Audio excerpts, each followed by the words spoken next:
प्यारे बच्चों, आज हम आपके लिए एनसीईआरटी की कक्षा 9वीं की एक कविता सवैये, जिसके कवि रसखान जी हैं, लेकर के प्रस्तुत हुआ हूँ।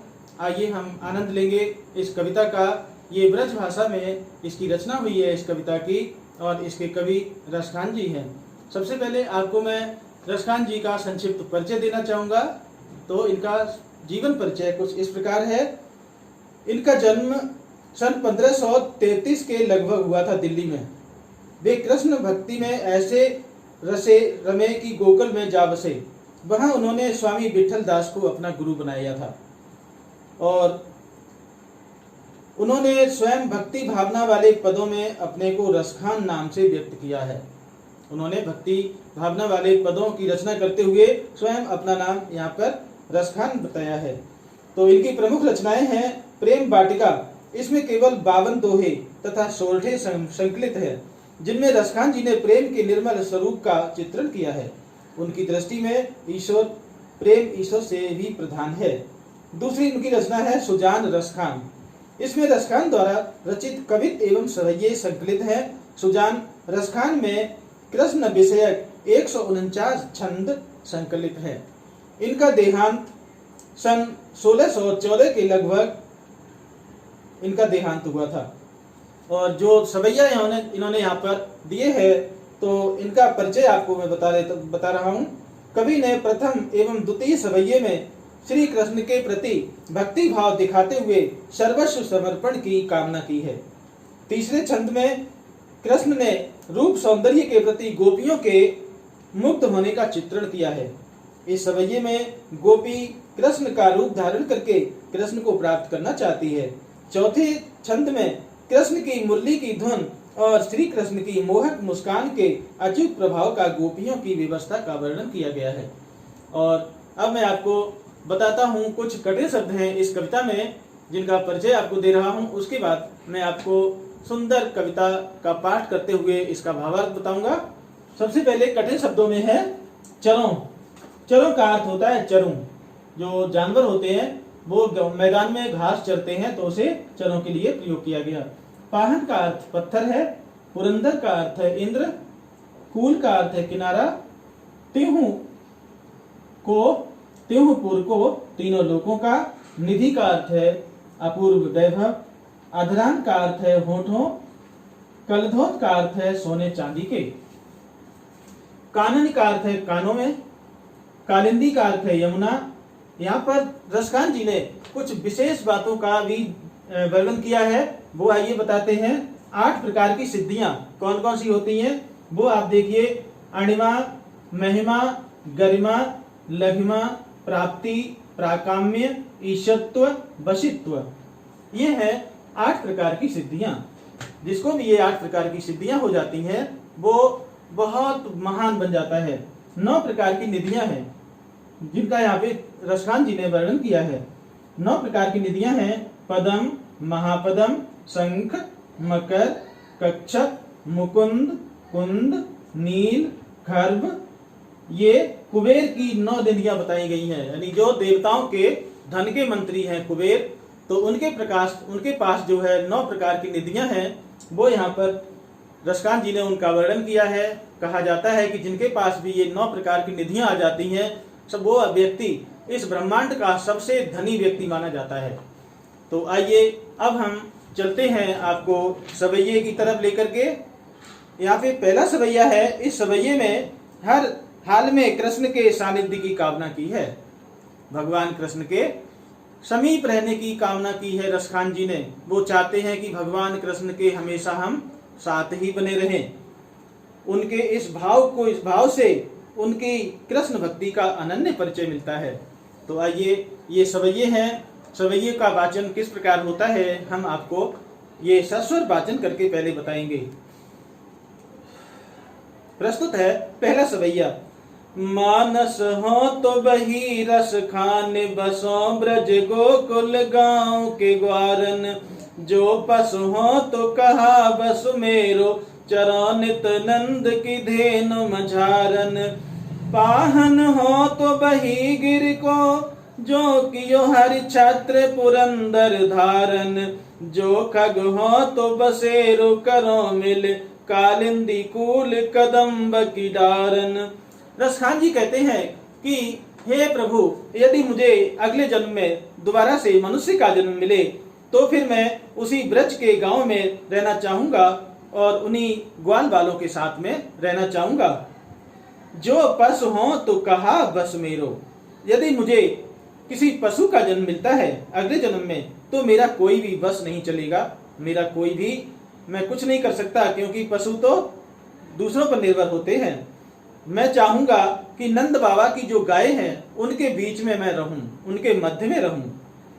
और यदि मुझे पाहन किसी अगर पत्थर का जन्म मिले तो मैं उसी पत्थर का हिस्सा, उसी पहाड़ का हिस्सा बनना चाहूंगा जिस पहाड़ को भगवान श्री कृष्ण ने इंद्र का अहंकार चूर करने के लिए, तोड़ने के लिए अपनी उंगली पर धारण किया था।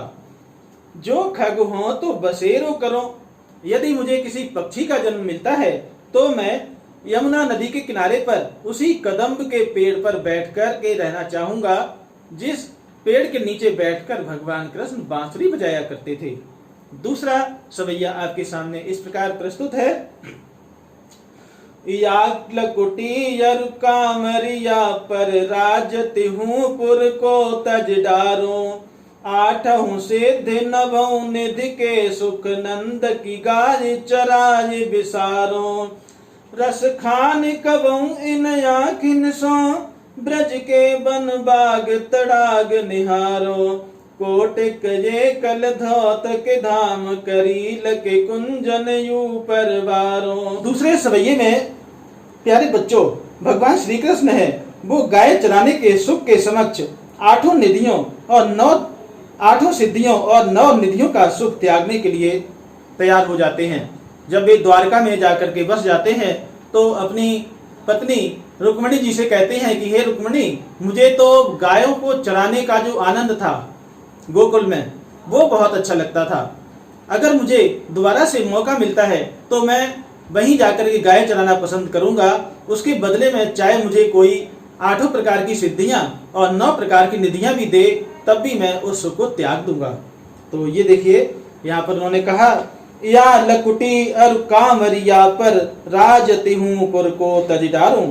इस लकुटी मतलब लाठी पर, और कामरिया मतलब कंबल पर, इस लाठी और कंबल के बदले में यदि मुझे तीनों लोगों का राज्य मिलता है तब भी मैं उसे त्याग दूंगा, क्योंकि मुझे वो पसंद नहीं है। 8 सिद्धि 9 निधि के, अगर 8 प्रकार की सिद्धियां, 8 प्रकार की सिद्धियां अणिमा, महिमा, गरिमा, लघिमा, प्राप्ति, प्राकाम्य, ईशत्व, वशित्व, ये 8 प्रकार की सिद्धियां हैं। ये भी अगर मुझे प्राप्त हो जाएं, और 9 प्रकार की निधियां कौन कौन सी? पदम, महापदम, शंख, मकर, कच्छप, मुकुंद, कुंद, नील, खर्ब, ये यदि मुझे 9 निधियां भी मिल जाए, अर्थात कुबेर का पूरा मुझे भंडार मिल जाए धन का, तब भी मैं उसे त्याग दूंगा। मुझे तो केवल उन यमुना नदी के किनारे पर कदम के पेड़ के नीचे बैठ करके बांसुरी बजाना और उस जंगल में गायों को चराना पसंद है, वो मुझे बहुत प्रिय है। तो देखिए 8 प्रकार की सिद्धियां और 9 प्रकार की निधियां अगर मिले तब भी मैं उनको त्याग दूंगा और नंद बाबा की गायों को चराना पसंद करूंगा। रस खान कबों इन आखिन सो, ब्रज के बन बाग तड़ाग निहारो। कहते हैं कि हे रसखान जी कहते हैं कि भगवान कृष्ण चाहते हैं कि पता नहीं वो समय कब आएगा जब मैं अपनी इन आंखों से ब्रज के वन मतलब जंगल, तड़ाग मतलब तालाब, और बगीचे, उन सबको अपनी दृष्टि से देख पाऊंगा। कोटिक एक कल धौत के धाम, कोटिक मतलब करोड़ों, कलधौत मतलब सोने चांदी के, अगर उन बाग, बगीचों और तालाबों और जंगल के बदले यदि मुझे कोई सोने चांदी के महल भी दे दे तब भी मैं उनको ठुकरा दूंगा, उन्हें स्वीकार नहीं करूंगा। उसके बदले में मैं उन करील के जो कांटेदार वृक्ष थे ब्रज में, गोकुल में चारों तरफ, उनमें रहना पसंद करूंगा और वहीं पर गायों को चराना पसंद करूंगा। ऐसा भगवान कृष्ण इच्छा व्यक्त कर रहे हैं। तीसरा सवैया इस प्रकार है। मोर पखा सिर ऊपर राखियो गुंज की माल गरे पहरोंगी। ओढ़ पीतम्बर ले लकुटी बन गोधन ग्वारिन संग फिरोंगी। भाव तो बोहि मेरो रस खान सो तेरे कहे सब स्वांग करोगी। या मुरली मुरली धर की अधरान धरी अधरान धरोगी। तो यहाँ पर एक गोपी जो है वो दूसरी गोपी से कह रही है कि मैं भगवान कृष्ण का पूरा स्वांग धारण कर लूंगी। जैसे वो कपड़े पहनते थे वैसे कपड़े पहन लूंगी, जैसी बांसुरी रखते थे वैसी बांसुरी रख लूंगी, जैसे वो कंबल रखते थे वैसे कंबल रख लूंगी। लेकिन वो मोर पखा सिर ऊपर रखे। देखिए गोपी क्या क्या करने को तैयार है। मोर के पंख का बना हुआ मुकुट जो भगवान कृष्ण धारण करते थे, गोपी कहती कि मैं वो भी अपने माथे पर धारण कर लूंगी, सिर पर। गुंज की माल गले पहनूंगी। गुंज की माला को भगवान कृष्ण अपने गले में धारण करते थे, तो मैं वो माला भी धारण कर लूंगी। ओढ़ पीतम्बर, पीले वस्त्र ओढ़ लूंगी। पीतम्बर मतलब पीले वस्त्र ओढ़ करके ले लकुटी, हाथ में लाठी ले लूंगी और वन में जाकर के ग्वालों के साथ गायों को चराऊंगी, चली जाऊंगी। भावत बोए मेरो रसखान, मुझे तो मेरा वही रसखान भाता है। रसखान यहाँ पे अर्थ है इसका रस की खान, तत्पुरुष समास है। यहाँ पे रसखान शब्द भगवान कृष्ण के लिए प्रयोग किया गया है। भगवान कृष्ण को सभी रसों की खान अर्थात भंडार कहा गया है। तो यहाँ पे रसखान शब्द के दो अर्थ होने के कारण यहाँ पर श्लेष अलंकार का प्रयोग भी है, क्योंकि एक रसखान कवि का नाम है और एक रस की खान भगवान कृष्ण। सो तेरे कहे सब स्वांग करूंगी। दूसरी सखी से कहती कि तू जो कुछ भी कहेगी मैं वो काम कर लूंगी। लेकिन या मुरली मुरली धर की अधरान धरी अधरान धरोंगी।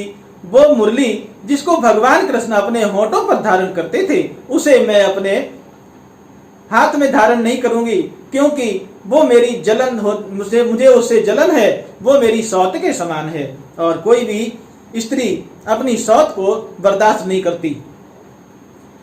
अब देखिए चौथा सवैया आपके सामने प्रस्तुत है। कानन दे अंगुरी रहे वो जब ही मुरली धुन मंद बजे हैं। मोहनी तानन सो रस खाने अटा चढ़े गोधन गए सो गए हैं। तेरी कहाँ सिगरो ब्रज लोगन काल को कितनो समझे। माई रिवा मुख की मुस्कान संवारे न जय है न जय है न जय है। यहाँ पर देखिए एक सखी अपनी दूसरी सखी से कह रही है कि हे सखी, भगवान कृष्ण जब बांसुरी बजाते हैं मुस्कुराते हुए सच में इतने प्रिय लगते हैं, इतने प्यारे लगते हैं कि घर बार छोड़ करके उनके पीछे दौड़ने का जी करता है। इसलिए मैं ये चिल्लाकर कहूंगी, चाहे कोई मेरे कानों में उंगली दबा के रख ले, कोई मेरे कानों में उंगली डाल के रख दे, जब ही मुरली धुन मंद बजे हैं, जब भगवान कृष्ण मंद मंद अपनी मुरली को बजाएंगे मुस्कुराते हुए, उस समय चाहे कोई हमारे कानों में उंगली डाल के रख ले। मोहनी तानन सो रस खान, चाहे मोहन छत पर खड़े होकर के गौचारण के गीत गाए, अटा चढ़ गोधन गए तो गए। भगवान कृष्ण बांसुरी को बजाते हुए अगर छत पे चले जाएं और वहां से भी अगर गौचारण के गीत कौन से होते हैं, जब वो गायों को चराने जाते थे जंगल में, उस समय वो बांसुरी में जो धुन बजाते थे वो धुन गोपियों को बहुत प्रिय थी। उस धुन को जहां पर भी वो बजती हुई देखती थी, सुनती थी, वे दौड़ करके सब कुछ छोड़ छाड़ करके अपने घर का और उनके पास पहुंच जाती थी। तो कहती है, तेरी कहो सिगरो ब्रज लोगन काल को कितनो समझे हैं। मैं टेर करके आवाज लगा करके ये कह रही हूं कि कल चाहे कितने भी लोग मुझे ये समझाएं कि अरे तुमने तो अपनी मर्यादा को छोड़ा है, तुम्हारे घर की जो मान मर्यादा थी तुमने उसका त्याग किया है और ये अच्छे नहीं है, लेकिन तो इसलिए मैं सावधान कर दे रही हूँ, कल मुझे कोई भी इसके बारे में नहीं बताना कि तुमने ये क्या किया था, क्योंकि मुझे तो भगवान कृष्ण की वो गौचारण वाली बांसुरी की धुन बहुत ही प्रिय लगती है। फिर माई रिबा मुख की मुस्कान, संभारी न जय है न जय है न जय है। कहती है कि मुझसे तो वो मुस्कान भरी भगवान कृष्ण की जो मुस्कान है और उस समय जो बांसुरी बजाते हुए हैं वो मुझसे ना तो संभाली जाती है और ना ही मैं वो रह पाती हूँ। जब भी मुझे भगवान कृष्ण की मुस्कुराती हुई मूर्ति नजर आएगी और बांसुरी बजाते हुए मैं दौड़कर उनके पास चली जाऊंगी, चाहे मुझे कितना भी कोई रोक ले, चाहे मेरे कोई कानों में उंगली डाल दे, लेकिन मैं नहीं रुकूंगी। मुझे भगवान कृष्ण की वो बांसुरी बजाते हुए मुस्कुराती हुई छवि बहुत ही प्रिय लगती है। ये गोपियां भगवान कृष्ण को भक्ति भावना प्रदर्शित करते हुए कहती हैं।